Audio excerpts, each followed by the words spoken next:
Welcome back. Today we're looking at a really high-energy analysis report on new BURU stock. Yeah, the title says it all. BURU stock alert. Why the drop to 18 cents is the buy signal we waited for. It makes a very bullish, very contrarian case for buying this recent dip. And it grounds that argument in some really solid points. New financing, their unique blue laser tech, and this big pivot into defense. Right. And the core strength is immediately obvious. It lays out three really clear high-impact catalysts, especially that $25 million financing. Which, that directly tackles the number one bear case, right? The cash runway. Exactly. So you have this great foundation, the financing, the unique tech. It creates a really robust case for why the current market cap, $78 million, is just disconnected from the value. The foundation is definitely strong. But, and this is the big but, the strategy built on top of that foundation needs to perfectly reflect that same conviction. And it doesn't. Not quite. And I think that lack of alignment brings us right to our first point. The structural conflict between the time horizons. Yes. This is probably the most critical thing to get right because it's about consistency. It is. The analysis creates this fundamental conflict. It builds up this really strong, long-term conviction based on huge structural changes. Like the defense pivot, the new tech. Exactly. And then it anchors the entire trade strategy to a super tactical, almost day trader level risk calculation. So you have this load the boat conviction, which implies you're in it for the long haul. You're anticipating years of growth. It's an investment. It sounds like an investment, but the weakness is right there in the proposed stop loss. Below 15 cents.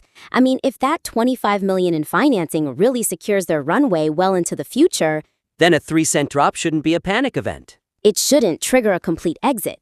A 3-cent tolerance suggests you're just playing a quick bounce. It's intellectually just incompatible with the whole load the boat language. It's jarring. As someone trying to follow the analysis, if the person writing it doesn't trust the stock to survive a tiny wobble, why should I put high conviction capital into it? It completely undermines credibility. So the suggestion here is pretty straightforward. You have to realign the risk tolerance with the conviction level. You have to be clear. Is this a short-term trade or a long-term accumulation strategy? Okay, so let's give some actionable ways to do that. Assuming the goal is to stick with that high conviction stance. Well, if the intent is that long-term conviction, then you have to treat that 17 to 18 cent area as a strategic accumulation zone. Not a hard line in the sand. Right. And your stop loss needs to shift. It can't be a technical price point. It has to be a fundamental trigger. So something like what? For instance, maybe the stop is a failure to actually secure that first big defense contract. Or say, the price breaking below the company's net cash value per share. So points where the actual story, the fundamental thesis, breaks down. Exactly. That's when you exit. A 3-cent drop is just market noise. I like that. Shifting to fundamental stops. It tells the person following along exactly what to watch for.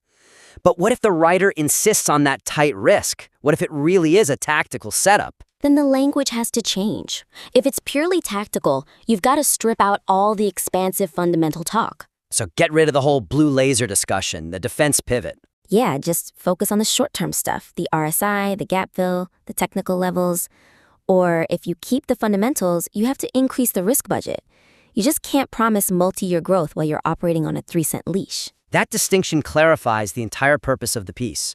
Okay, so if we assume the goal is that long-term conviction, that brings us to the next point about maximizing the impact of those catalysts. Right, because if the risk profile is a bit confusing, what about the scope? Are we even focusing on the biggest story here? That's a perfect transition, because now we're talking about how the market actually perceives this company, which brings us to under-leveraging the defense pivot as a re-rating mechanism. This is all about the narrative structure. The analysis lists the financing first, then the tech, then the defense pivot third. That feels logical, right? You need cash, then you have the tech, then you have the opportunity. What's the issue? It's logical, but it's narratively suboptimal. The weakness is that the most powerful catalyst for a real re-rating, that shift into being a defense play, is buried in third place. And you're saying that minimizes its impact. Totally. The analysis correctly points out that defense stocks get much higher PE ratios, higher multiples than industrial companies. So that rebrand a new BURU defense is really the biggest opportunity for a massive structural re-rating of the stock. It's everything. That re-rating potential is the engine that could close that market cap disconnect. By putting it after the cash and the tech, it feels like a feature, not the headline. We want the takeaway to be, This isn't an industrial laser company anymore. This is a baby defense contractor. That's the thought you want in their head. Yes. But hold on. Isn't getting the cash first important? I mean, if they go bankrupt, the defense pivot doesn't matter. Doesn't that have to be Catalyst A? That's a fair point. But we need to distinguish between necessary conditions and sufficient causes. Securing the cash is a necessary condition for survival. It sets the floor. Okay. Ceiling. So the suggestion is to elevate that defense pivot. Make it the primary narrative anchor. So lead with the potential ceiling, not just the new floor. You got it. Change the frame from this company survived to this company is fundamentally undervalued because of its new identity. I see.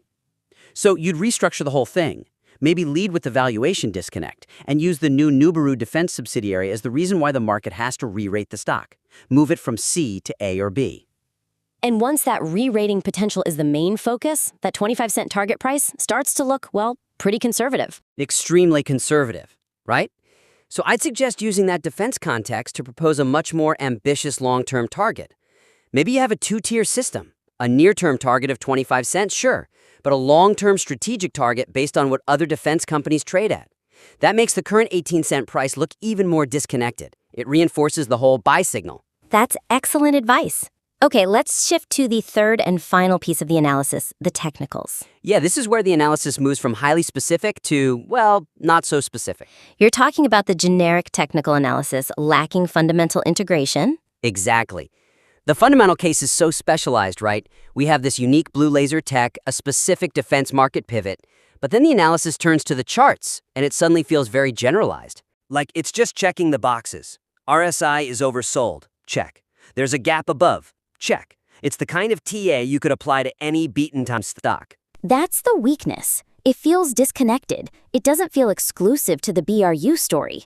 What we need here is confirmation that smart money is actually defending this 18-cent launchpad because of the financing news and the defense pivot. A basic RSI check just doesn't tell us who is buying or why. Right, it just tells you the stock went down fast. So the suggestion for improvement is to anchor those technical observations to something specific, something identifiable in the volume that confirms smart money is in this trade. I never really thought about anchoring the technical support to that delusion event from the financing. That's a fascinating way to connect the two. It elevates the entire analysis. We need volume profiles, not just price lines. Okay, give us some concrete ways to do that. How do we turn that generic 17 to 18 cent support wall into something fundamentally meaningful? Okay, first, instead of just saying it's a support wall, investigate the volume profile. Look at the volume on that recent 8% drop. Was it a low volume shakeout, which suggests fear from retail? Versus the high volume that built the support wall in the first place. Precisely. Low volume on a sharp drop confirms the selling isn't driven by conviction. That's a huge tell. It's evidence of accumulation by stronger hands. That adds some real investigative depth that confirms the why behind that dip. Okay, what's the second step? The second step ties directly back to the fundamentals. Frame that 18-cent support level specifically in relation to the financing news. Analyze if that's the price where the market finally digested the dilution risk. So if that's the inflection point where the big buyers stepped in to absorb that new stock, then that support level is fundamentally significant. It's not just a line on a chart.